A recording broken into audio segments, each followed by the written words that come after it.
ಸಮುವೇಲನ ಗ್ರಂಥದಿಂದ ವಾಚನ ಅಧ್ಯಾಯ 24. ದಾವೀದನಿಂದ ಸೌಲನಿಗೆ ಪ್ರಾಣದಾನ. ಸೌಲನು ಫಿಲಿಸ್ಟಿಯರನ್ನು ಓಡಿಸಿ ಹಿಂತಿರುಗಿದಾಗ ದಾವೀದನು ಇಂಗಿದಿಯ ಮರುಭೂಮಿಯಲ್ಲಿದ್ದಾನೆಂದು ಅವನಿಗೆ ತಿಳಿದು ಬಂದಿತು.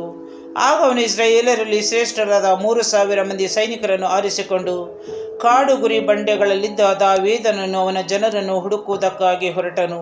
ಮಾರ್ಗದಲ್ಲಿ ಕುರಿಹಟ್ಟಿಗಳ ಬಳಿಯಲ್ಲಿ ಒಂದು ಗವಿಯನ್ನು ಕಂಡು ಶೌಚಕ್ಕಾಗಿ ಅದರೊಡನೆ ಪ್ರವೇಶಿಸಿದನು. ದಾವೀದನವನ ಜನರು ಅದೇ ಗವಿಯ ಹಿಂಗಡಿಯಲ್ಲಿ ಅಡಗಿಕೊಂಡಿದ್ದರು. ಜನರು ದಾವೀದನಿಗೆ, ನಿನ್ನ ಶತ್ರುವನ್ನು ನಿನ್ನ ಕೈಗೆ ಒಪ್ಪಿಸಿಕೊಡುವೆನು, ಆಗ ನೀನು ಅವನನ್ನು ನಿನ್ನ ಇಷ್ಟಾನುಸಾರ ನಡೆಸಬಹುದು ಎಂದು ಸರ್ವೇಶ್ವರ ನಿನಗೆ ಹೇಳಿದ ಮಾತು ನೆರವೇರುವ ಸುದಿನವಿದು ಎಂದರು.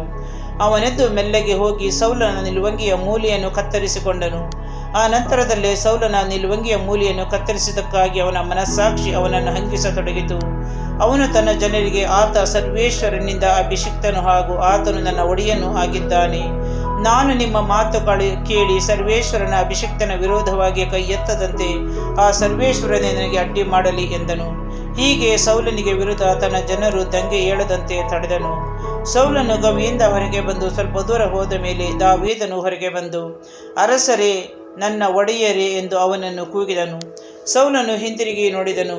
ಆಗ ಅವನಿಗೆ ಸಾಷ್ಟಾಂಗ ನಮಸ್ಕಾರ ಮಾಡಿ, ನಿಮಗೆ ನಾನು ಕೇಡು ಮಾಡಬೇಕೆಂದಿದ್ದೇನೆಂದು ಕೇಳುವವರ ಮಾತಿಗೆ ನೀವು ಕಿಡಿಗೊಡಬೇಡಿ.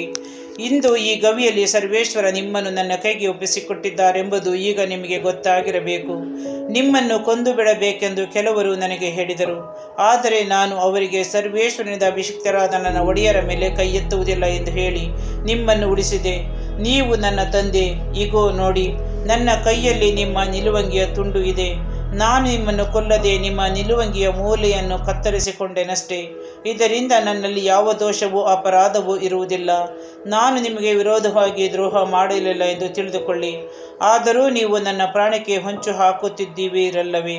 ಸರ್ವೇಶ್ವರ ನಿಮ್ಮ ಉಭಯರ ವ್ಯಾಜ್ಯವನ್ನು ತೀರಿಸಲಿ. ಅವರೇ ನನಗಾಗಿ ನಿಮಗೆ ಮುಯ್ಯಿ ಸಲ್ಲಿಸಲಿ. ನಾನಂತೂ ನಿಮಗೆ ವಿರೋಧವಾಗಿ ಕೈ ಎತ್ತುವುದಿಲ್ಲ.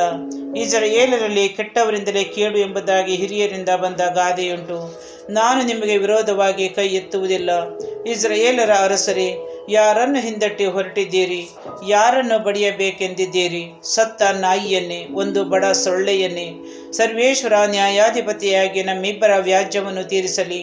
ಅವರೇ ನೋಡಿ ನನ್ನ ಪರವಾಗಿ ವಾದಿಸಿ ನನ್ನನ್ನು ನಿಮ್ಮ ಕೈಯಿಂದ ತಪ್ಪಿಸಲಿ ಎಂದು ಹೇಳಿದನು.